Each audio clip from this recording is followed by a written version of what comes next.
Muitas pessoas têm tido seus sonhos destruídos pela falta de confiança absoluta em Deus. A Bíblia está repleta de exemplos de grandes sonhos cumpridos para a glória de Deus. Encontro com a Palavra é um programa escrito pelo Dr. Dick Woodward e narrado por Pastor Edson Bruno. Ouça e descubra verdades que lhe ajudarão no seu dia a dia. Com você, Pastor Edson Bruno.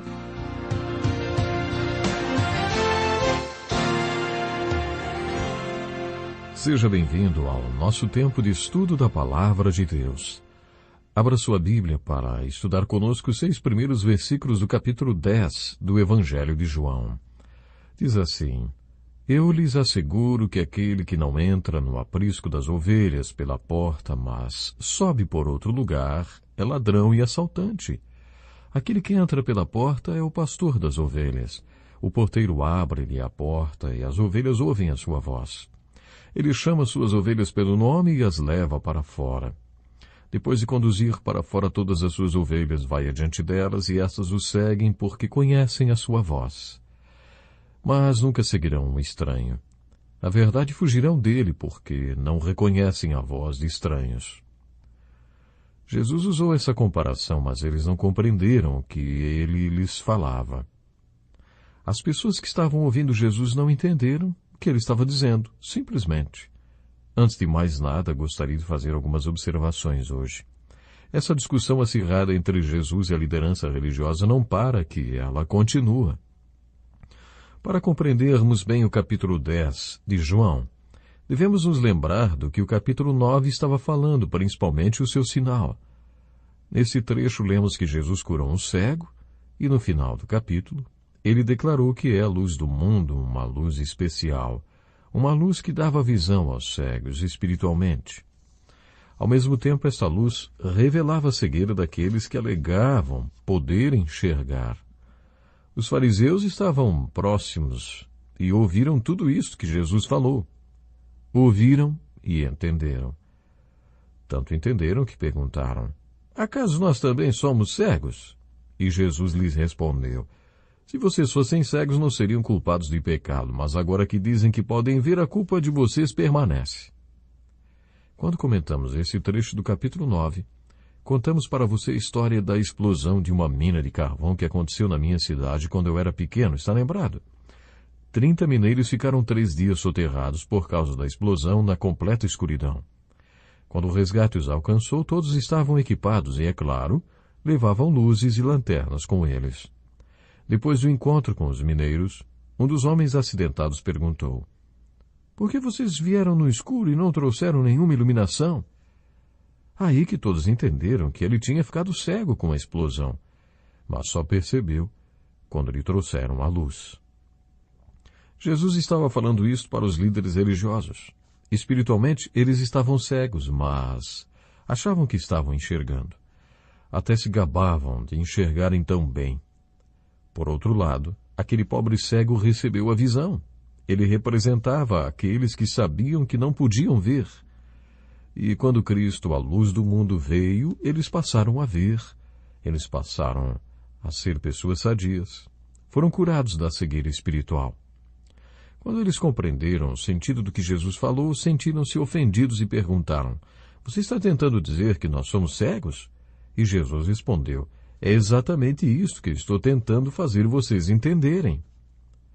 Outro detalhe importante no capítulo 9 que devemos lembrar é que o homem que foi curado da cegueira foi excomungado da sinagoga. Mais tarde ele fez uma confissão a respeito de Jesus e foi expulso pela 2ª vez. Nesse momento, Jesus foi ao seu encontro e tirou daquele cego uma confissão de fé e adoração. E este é o final do capítulo 9 de João. Com isso, começa o capítulo 10. Nada é mencionado sobre ter havido uma mudança de cenário. Não há nenhuma quebra na narração, o que nos faz pensar que foi no mesmo contexto que Jesus falou as palavras que vocês ouviram há pouco. E importante é conhecermos o contexto. Também devemos nos lembrar que a Bíblia não foi escrita em capítulos nem versículos como conhecemos hoje. Essa divisão só aconteceu muito tempo depois e às vezes não ajuda muito não. Por isso é bom observarmos se houve ou não uma mudança de assunto ou de cenário de um capítulo para outro. E estamos observando que, capítulo 9 para o 10, aparentemente, não houve nenhuma alteração no cenário. Jesus continuou dizendo, eu lhes asseguro, quer dizer, o que Jesus ia falar era muito importante, para isso ele usa uma figura de linguagem. Ouça com atenção o versículo 6, diz assim, Jesus usou essa comparação, mas eles não compreenderam o que lhes estava falando. Algumas traduções consideram o que Jesus contou uma parábola. Pode ser uma parábola, uma metáfora, uma alegoria de qualquer forma. Jesus usou uma ilustração. Esta ilustração usava a figura de um rebanho de ovelhas. Vale a pena conhecermos um pouco sobre ovelhas, aprisco e sobre o cuidado com elas. Naquelas cidades ou vilas havia um cercado onde as ovelhas eram mantidas. Isso era o aprisco. Muitos pastores passavam pela cidade com seus rebanhos, dormiam em uma hospedaria e guardavam o rebanho nesses apriscos coletivos. E aí existe um dado muito interessante. No mesmo aprisco ficavam diferentes ovelhas de vários pastores. Quando um pastor chegava no aprisco para retirar suas ovelhas, bastava ele chamar as suas ovelhas do seu modo usual, como ele sempre fazia. Ele chamava suas ovelhas da sua maneira característica e elas saíam e o seguiam. Somente as suas ovelhas. Que interessante, não é mesmo? Pela voz, as ovelhas sabiam que era o seu pastor que estava chamando. E então seguiam. Era assim que os pastores separavam as suas ovelhas. Jesus usou esta figura de linguagem e eles não entenderam nada do que Jesus estava falando. Eu acho que Jesus estava tentando fazê-los entender que o aprisco poderia ser talvez a religião tradicional, o judaísmo, representado por aquela liderança com quem Jesus estava discutindo. Jesus estava dizendo que ele era o pastor que se aproxima do aprisco e chama suas ovelhas, e elas reconhecem sua voz e o seguem, mas não seguem a voz de um estranho. Ele tinha curado o cego, e os líderes religiosos o expulsaram do aprisco ou da sinagoga. Jesus não o tinha expulsado. Ele chamou por aquele cego, o cego ouviu a sua voz e o estava seguindo. Jesus estava falando de um novo tipo de rebanho que ele tornaria a partir daquele rebanho, naquele aprisco, ou de uma nova religião. Algumas vezes Jesus falou, eu sou, e uma dessas vezes foi nesse texto, no qual ele disse, eu sou a porta das ovelhas. Jesus estava se referindo ao porteiro que vigiava os rebanhos durante a noite. Depois o pastor vinha e o porteiro do aprisco deixava as ovelhas saírem. Este porteiro, conforme lemos no capítulo 3, é uma figura do Deus Pai, que fica de olho em tudo o que está acontecendo. Parece que eles não entenderam bem o que Jesus falou, por isso, no versículo 7, lemos. Então Jesus afirmou de novo, digo-lhes a verdade, eu sou a porta das ovelhas. Todos os que vieram antes de mim eram ladrões e assaltantes, mas as ovelhas não os ouviram. Eu sou a porta, quem entra por mim será salvo. Entrará e sairá e encontrará pastagem.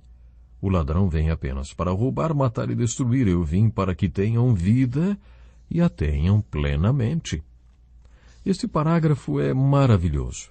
Vocês devem estar lembrados que quando estudamos o prólogo do Evangelho de João, vimos que Jesus afirmou várias vezes, eu sou, e que João, por sua vez, disse várias vezes, eu não sou. Esse evangelho responde várias vezes quem é Jesus. Encontramos várias declarações do próprio Senhor dizendo, eu sou. E nesse trecho ele afirma, eu sou a porta das ovelhas. Uma vez um amigo meu visitou a Terra Santa e quis ver de perto um aprisco para entender melhor esta ilustração usada por Jesus.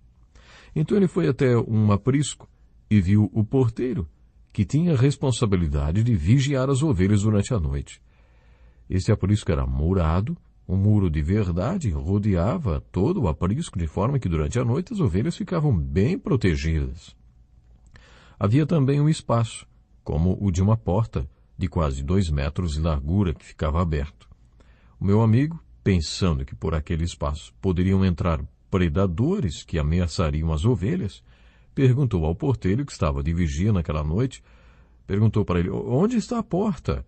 O pastor se deitou, esticando-se naquele espaço, e disse, eu sou a porta. Nenhuma ovelha sai desse aprisco sem passar por cima de mim. E nenhum predador entra aqui a não ser que passe por cima de mim. Quer dizer, aquele homem, o porteiro, era a porta. Ele se deitava ali no chão e ficava como uma porta, ele mesmo. Que maravilhoso entender o que significa para nós a declaração de Jesus: eu sou a porta das ovelhas. Isso quer dizer que nenhum predador pode atacá-lo, a não ser que passe por cima do seu pastor. E quem é o seu pastor? O próprio Senhor Jesus Cristo. É confortante para aquelas pessoas que têm deficiências físicas e doenças saber disso, sabe? Eu particularmente creio nisso. Como na história de Jó, podemos pensar: isso não vem do Senhor, mas Deus pode permitir que coisas assim aconteçam para você. Satanás tinha permissão de Deus para afligir Jó, e eu creio que hoje ele tem permissão do nosso pastor para afligir alguns de nós. Nenhum predador e nenhum problema pode nos atingir sem passar primeiro por cima do Senhor. Na segunda vez que declara: eu sou a porta, Jesus também diz: quem entra por mim será salvo. A palavra-chave aqui é salvo, quer dizer seguro. Esta é a ideia. E a seguir outro pensamento: aquele que entrar no aprisco através de mim entrará e sairá e encontrará pastagem. Você já parou para pensar nas entradas e saídas do povo de Deus? Os trabalhadores mais importantes para Deus são os adoradores dele. Essas pessoas primeiro vêm para Deus, adoram ao Senhor, aprendem com o Senhor e depois saem para o Senhor. Observe a biografia encontrada na Bíblia de todas as vindas do povo de Deus a ele e depois todas as suas idas. Moisés teve uma vinda para o Senhor que durou 80 anos, para depois ir por 40 anos, guiando o povo no deserto. Uma das razões por que o povo de Deus produz frutos tão insignificantes é porque eles não vêm a Deus. Eles só querem ir. O povo de Deus tem as suas vindas e idas. Que Deus abençoe as nossas vindas e depois abençoe as nossas idas. Atente para o convite de Jesus que diz: venham a mim todos os que estão cansados e sobrecarregados, e eu lhes darei descanso. Tomem sobre vocês o meu jugo e aprendam de mim, pois eu sou manso e humilde de coração, e vocês encontrarão o quê? Descanso para as suas almas, pois o meu jugo é suave e o meu fardo é leve. Nós vamos ficando por aqui hoje, mas convido você para estar comigo no próximo programa. Até lá. Deus lhe abençoe. Que lição importantíssima. Obrigado, pastor Edson Bruno. Prezado ouvinte, coloque em prática o que você ouviu aqui. Sem dúvida, sua vida será grandemente abençoada. Este é um estudo escrito pelo Dr. Dick Woodward, na voz do pastor Edson Bruno. Escreva-nos e solicite o material. Nosso endereço é Encontro com a Palavra, Caixa Postal 2011, CEP 89201-970, Joinville, Santa Catarina. Até o nosso próximo encontro com a Palavra.